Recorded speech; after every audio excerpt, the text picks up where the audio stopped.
You're losing money right now, not because of inflation, not because of the stock market, but because of 12 little emails you never open, 4 apps you forgot you downloaded, and 3 free trials you swore you'd cancel. You didn't get robbed, you subscribed. And here's the thing nobody tells you. That wasn't an accident. The subscription model is one of the most perfectly engineered psychological traps in modern history. The people who built it, they studied your brain. They know exactly how you think. And this video is the manual they never wanted you to have. There was a time when you actually bought things. You paid once, and you owned it forever. Software, music, news, simple transaction done. But then around 2007, something changed. Companies realized something dangerous. A customer who pays once is worth $1, but a customer who pays every single month, forever? That's worth everything. What used to be unpredictable income became smooth, recurring revenue.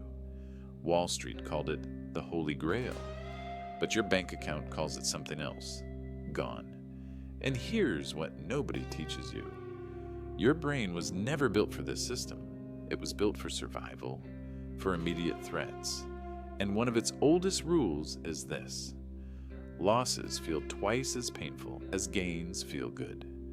This is called loss aversion, and subscription companies use it against you from day one. Think about every free trial you've ever signed up for. At first, it feels like you're getting something for free, but when it's time to cancel, suddenly it feels like you're losing something, even if you barely used it, even if you don't even want it anymore. That's not weakness. That's neuroscience.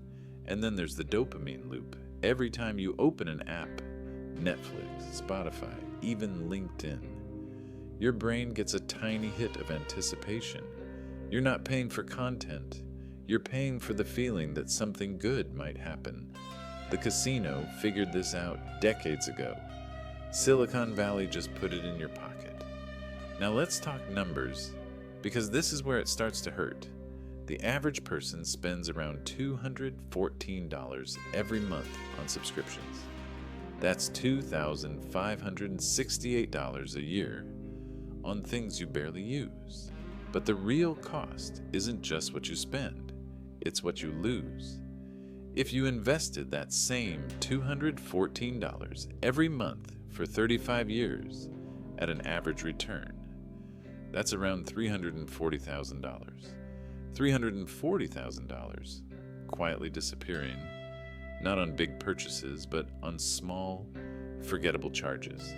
That's opportunity cost. The money you could have had, but never will. So why don't you just cancel? You've thought about it, maybe even opened the settings, but you didn't follow through.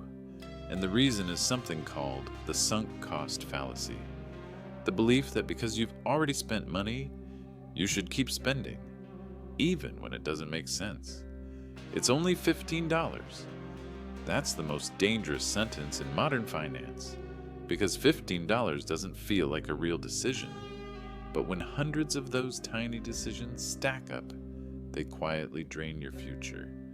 And companies know this.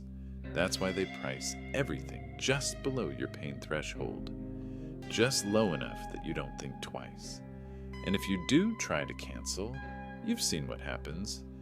Endless screens, questions, discounts, delays, all designed to wear you down. This is called dark UX. It's not random.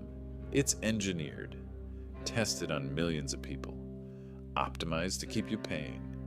The system was built to win, but once you understand the game, you can start to beat it. Here's how you take back control in less than 20 minutes. Step 1. Open your bank statement and go back 60 days. Highlight every subscription. Write them all down. Most people discover subscriptions they completely forgot existed. If you don't remember paying for it, you're not using it. Cancel it. Step 2. The value test. Ask yourself, if this charged me today, would I feel good about it? Or would I wince? That moment of discomfort That's your answer. Step 3. Set a monthly review. 15 minutes once a month. Treat your subscriptions like employees. They have to earn their place. Because in the end, this isn't about cutting everything. Some subscriptions genuinely improve your life. Keep those. Protect them.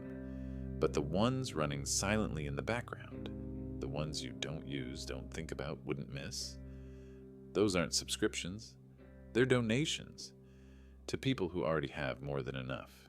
You work too hard for your money to let it disappear on autopilot. So here's your one action from this video. Not a like, not a subscribe. Just this. Open your bank app tonight. Go back 60 days.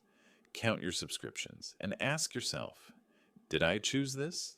Or did it just happen to me?